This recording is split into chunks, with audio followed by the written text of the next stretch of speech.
Good evening and thanks for joining us. Some people might be surprised that even with the steady amount of cold weather we've received lately, there are still patches of open ice on local rivers. City police are warning everyone, especially snowmobilers, that rivers are still unsafe to ride on. Some parts don't even have ice coverage. One river in particular is the Cam River. These images were taken off Hearthstone Road. As early as a week ago, there was visible water. Police warn that if you're going to go on the rivers, know the trail first. I'd be very concerned with being on any of the local rivers at this time. I don't believe them safe personally. I know I won't be venturing out on them on my sled. Bad time of the year to be going for a swim. City police want this year to start off safe with no one going through the ice. They also ask that residents don't drink and ride.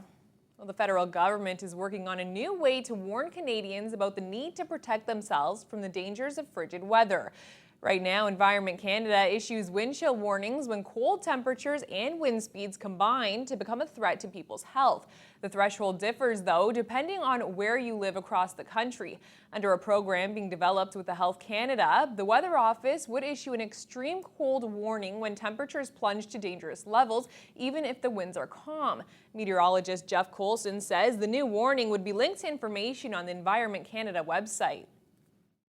What we're also moving towards now with this initiative is to define just an extreme cold alert that would combine situations such as we're dealing with over the next number of days, just very, very cold temperatures, but then also combine days where it may just be cold and then the wind chill makes it feel even colder. So this extreme cold alert that we're moving towards in the next couple of years would be a combination of both wind chill factors as well as days where the temperature itself is just very, very cold. Under the current system, no warning would be issued when the temperature plunges to minus 42 degrees Celsius and the winds are light, even though the threat of frostbite and hypothermia would still be just as high. Coulson says the changes are currently in the development phase and could take more than a year to be implemented. Well, it's been another year of higher than average construction in Thunder Bay. Officials with the city's building division say 2013 saw nearly 200 more building permits issued than an average year. The total construction value is about $50 million higher than normal. Nearly 1,400 building permits were issued in Thunder Bay in 2013. That number is higher than the average year, which sees 1,200 permits issued, but it's below 2012's record-breaking year that saw more than $216 million in construction in our city. We saw about $210 million worth of building permits value issued as far as the construction value for the permits themselves.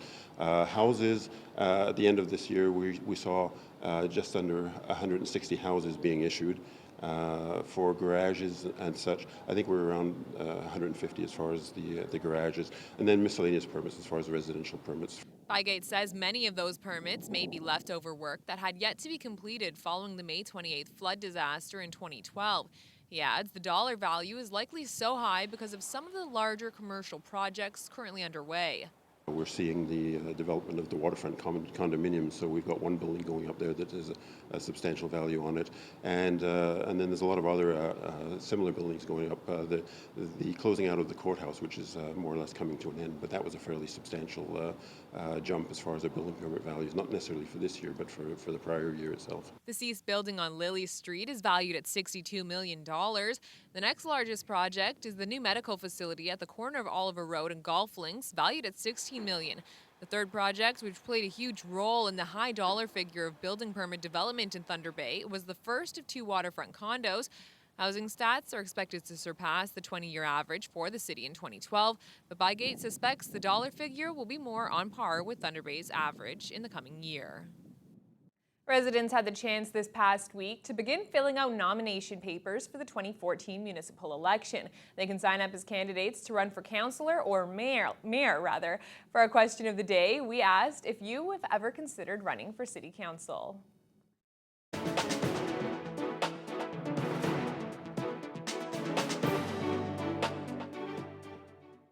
No, How come? that's not my thing. Absolutely not. How come?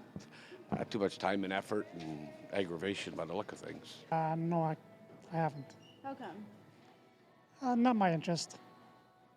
No, How come? because it's too involved and I like my privacy. I don't have the time, number one. I think they're doing a pretty good job, so just leave it the way it is as far as I'm concerned.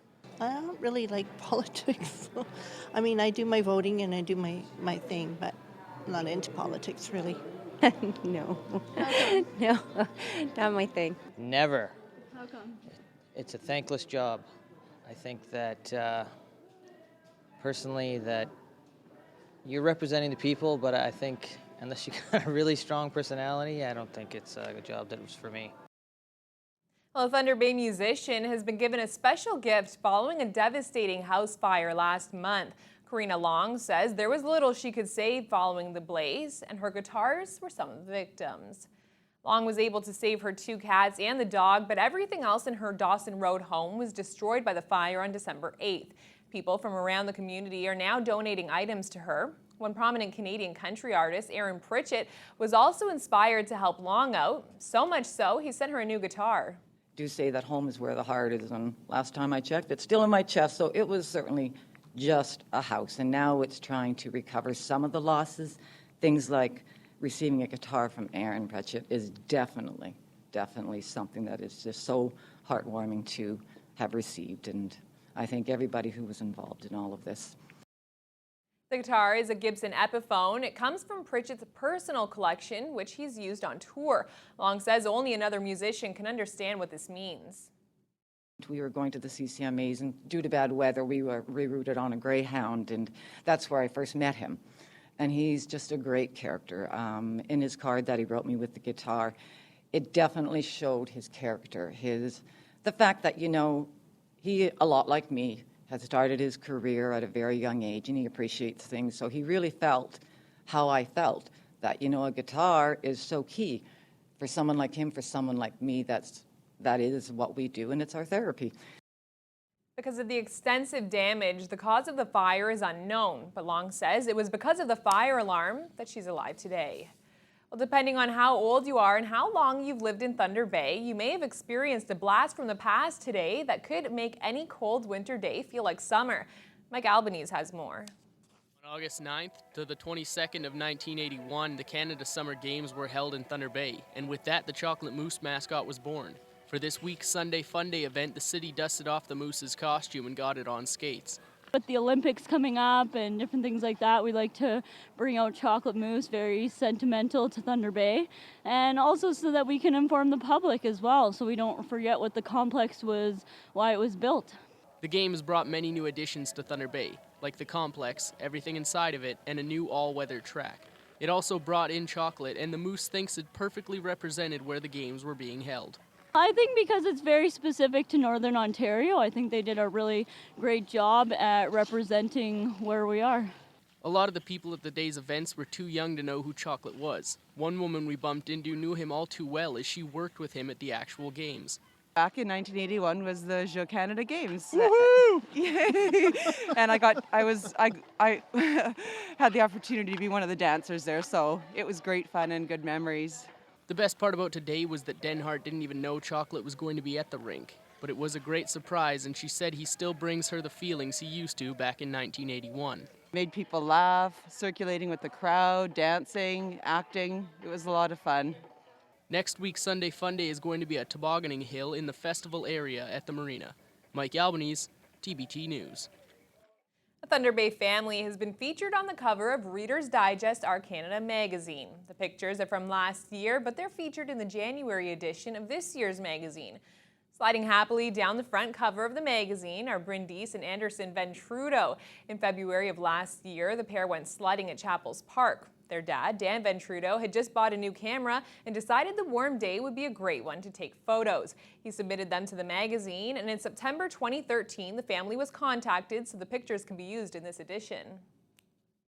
At first, I thought it was a scam. When I got an email from Reader's Digest, I thought it was spam, and I nearly trashed it.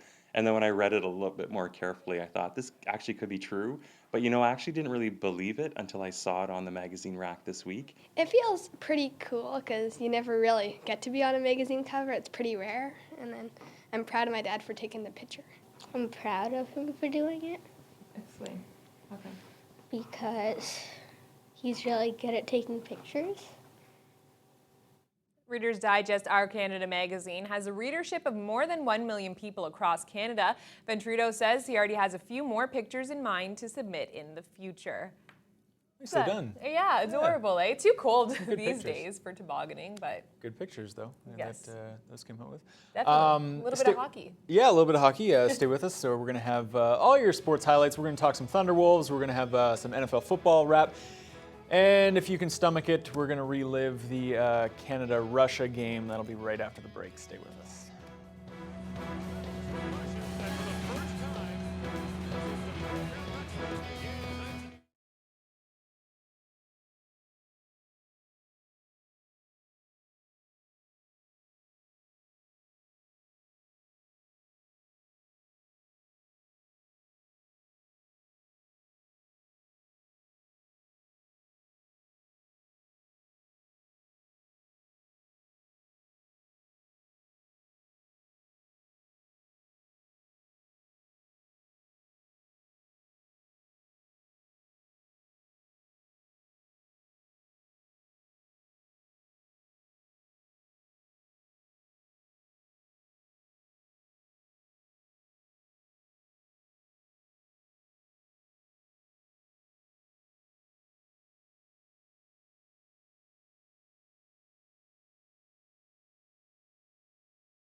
Thunder Bay is one of those cities that probably has a lot of Finn hockey fans, probably has a lot of Canadian ones. Bit ups, bit of downs for people who are fans of both. Yeah, I for one, yeah, sure, Finland's fine, but I wanted Canada to do a little better than they did. Cheryl, we're gonna make it through this together. We're gonna make it through this highlight pack. We just have to stay strong. Brace yourself. Yeah, I'm gonna brace myself. It's certainly not the outcome Canadian hockey fans were hoping for. We expect gold in this country every year, fairly or unfairly. So did these Canadian players, but they found themselves playing for the bronze today against Russia for the second straight year, 3.5 minutes in. Russia on an early power play. Mikhail Grigorenko throws it at the net. It goes off the skate of Canadian defenseman Matt Dumba. Russia grabs the 1-0 advantage. Still in the first, Edward Gimatov enters the offensive zone and unloads the quick wrister. It's a good shot, but that's a save Zach Fucale needs to make. It goes through the defender, Josh Morrissey, and Fucale's slow to react. The Russians hold a 2-0 lead heading to the second. Canada with a great chance to draw within one late in the middle frame as Sam Reinhart spots his brother Griffin at the side of the net. Griffin Reinhart, though, staring at an open cage, can't get a clean shot away. Canada still trails by a pair. Move to the third period. The Canadians finally solve Andrei Vasilevsky. Charles Hudon plays it in front for a streaking Josh Morrissey. With nearly 13 minutes to play, Canada is within striking distance. Minutes later, Nick Patan has a great chance on the Canadian power play, but Vasilevsky is there to turn him away as he did time and time again. Russia hangs on to win its second straight bronze. Canada, meanwhile, goes 2 straight World Juniors without a medal. It's the first time that's happened since 1981, the year before Canada introduced its program of excellence. To the gold medal game now between Sweden and Finland, 1-1 midway through the second until Teuvo Teravainen finds Saku Menalainen standing just outside the blue ice. Gorgeous move there by Teravainen, who records his 11th assist in the tournament. Finland in front, heading to the third. Sweden now looking to even things on the power play. Back to Christian Juice. Somehow it finds its way through the crowd in front. What a shot. So this is what it's all about. Overtime at the World Juniors with gold on the line. Off the bench is Ristolainen. Rasmus Ristolainen works it back in front. Ristolainen, backhand shot. Scores! Rasmus Ristolainen, golden goal! And Finland has won the World Junior! What an unbelievable finish for Rasmus Ristolainen and the Finns as they win their third ever gold medal, their first since 1998 when they did it at home in Helsinki. Finland, viewed as an underdog all tournament long, completes an improbable run with a 3-2 overtime win over Sweden to stand atop the World Junior Hockey. The world of junior hockey. That sounds better, doesn't it? To the gridiron now, day 2 of the wild card weekend in the NFL. Phillip Rivers and the Chargers, they had to win their last 4 games and have a bunch of things break their way to even get to the playoffs. But here they are taking on Andy Dalton and the Bengals. San Diego on the board first as Danny Woodhead, all 5 feet 8 inches of him, plows his way into the end zone. The Chargers stake themselves to a 7-0 lead after 1. Andy Dalton has appeared in 2 previous playoff games. This is his first career postseason touchdown pass. It's a nice one as he just manages to get it to his tight end Jermaine Gresham before getting smacked by Melvin Ingram. We're tied and the Cincy offense is humming. Next possession, Dalton throws a magnificent pass to Marvin Jones. The 49-yard pitch and catch sets up the Bengals on the San Diego 16. But on the very next play, rookie running back Giovanni Bernard puts it on the turf. Richard Marshall recovers, negating a Cincinnati scoring opportunity. Still, they led 10-7 at recess. Phillip Rivers, though, he can sling the football as well. Third quarter, he hits Eddie Royal for the big play. Royal having a resurgence this season with the Chargers. It sets up Ladarius Green touchdown. Nice grab by the second-year tight end. Still in the third, after a Dalton fumble led to a Chargers field goal, Dalton, well, he gets careless with the football once again. He's intercepted by Sharice Wright, who returns it to the 3-yard line. Give Cincinnati's defense credit, though. They held San Diego to yet another field goal, but they start to wear down in the fourth. Ronnie Brown, running like it's 2005. The longest touchdown run of the season for the Chargers, 58 yards, as the Bengals are still without a playoff win since 1990. 27-10, San Diego wins it. San Francisco and Green Bay meet in the playoffs for the second consecutive year. Packers fans still having nightmares about Colin Kaepernick. They won't like this either, as Kaepernick hits Michael Crabtree for the big gainer. They'd settle for a field goal. San Fran up 6-0 after one. Second quarter now. Kaepernick looking for Vernon Davis. Well, he finds Tramon Williams instead. Ensuing Green Bay possession, Aaron Rodgers leads the Pack on a 14-play drive that lasts better than 7 minutes. And he caps it off with a Jordy Nelson touchdown pass. Packers by 1. But Colin Kaepernick, this is where he's so dangerous. He was the leading passer and rusher in this game. 227 through the air, 98 on the ground. 42 of those rush yards coming on this play that set up a Frank Gore touchdown. 49ers up 13-10 as we skip to the fourth quarter. John Kuhn finishes off another long Green Bay touchdown drive. Teams trading punches. Kaepernick to Vernon Davis, a touchdown. Late in the game now, tied at 20, Green Bay looking for a stop on third down, but just like last year in the playoffs, they have no answer for Colin Kaepernick. He is just deadly running the football. Phil Dawson hits the game-winning field goal as time expires. 23-20. San Fran is moving on. Green Bay's season is finished. Well, who would have predicted this at the beginning of the OUA campaign? The Lakehead Thunderwolves hockey team is currently 13-3 and in sole possession of first place in the OUA West. Not bad for a team with a new coaching staff, new systems, and new players that, by the way, have found a way to contribute. The Wolves swept the University of Toronto this weekend, thanks in large part to their special teams. Coming into Saturday's game, the Thunderwolves had scored a very respectable number of shorthanded goals, 3. On Saturday, they scored 3 in one game. Captain Andrew Wilkins was a force on the PK, scoring 2 of the goals, including an empty netter, and setting up the other for Ryan McGill. Night in, night out, our kill's been progressing. It's been getting better.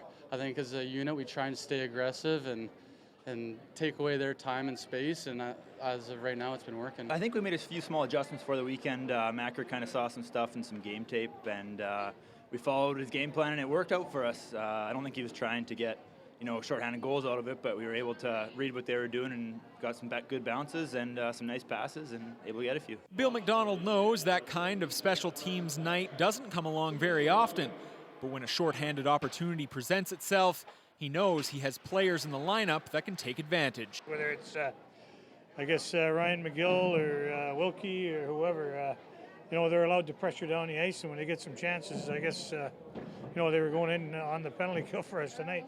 On a night when the Wolves lost Jake Carrick early to a lower body injury, they also had to rely on their depth.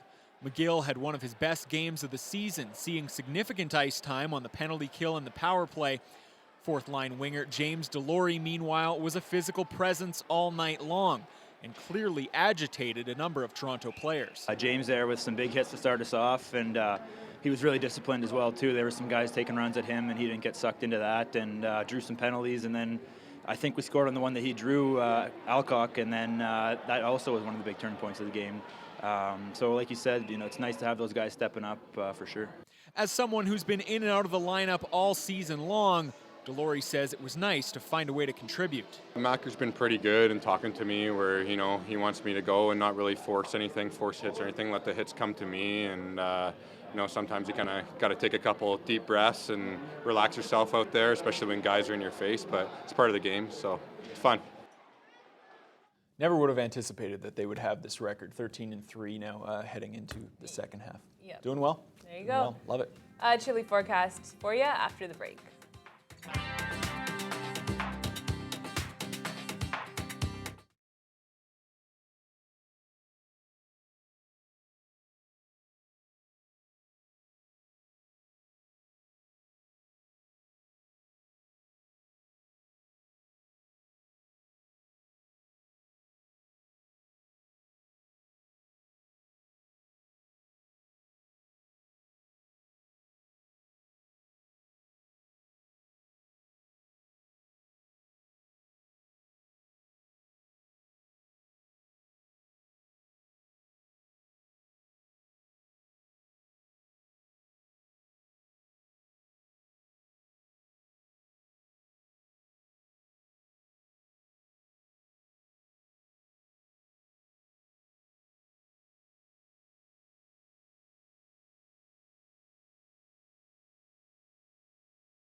Well, we have another chilly week heading towards us. I'm used to it by now. Good news, though, we're going to warm up again for the weekend.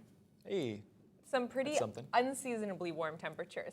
So that is something exciting. We're having a little bit of trouble with our weather graphics today, so I'm going to throw you outside for a minute. Well, throw out the camera. I don't know.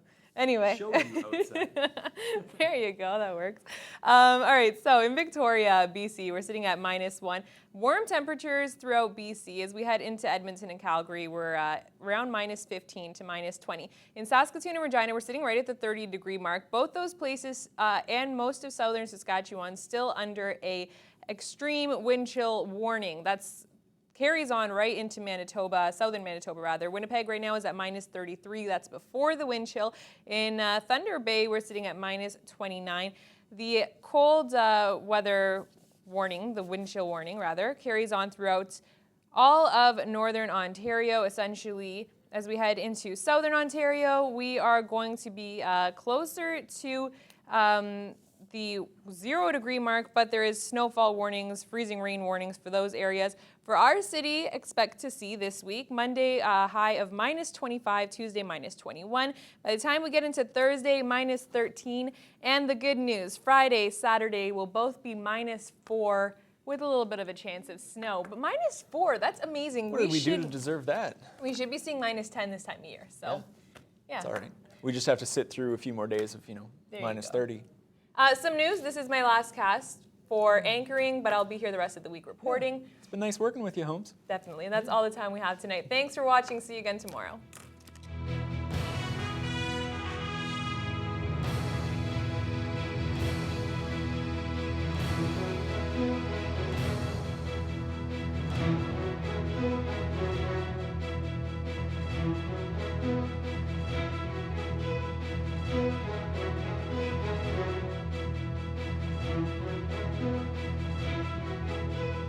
Thank you.